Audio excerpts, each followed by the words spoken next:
Hi friends, चलतु आज बनैबा माछ तरकारी। प्रथम मसला को भल भाव कषि नवा।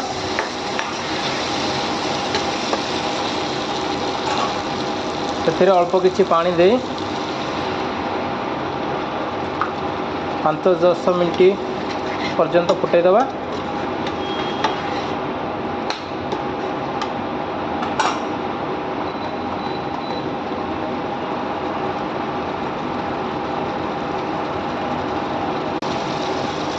तापर छाणिकी रखिथिबा माछ से पकाइबा।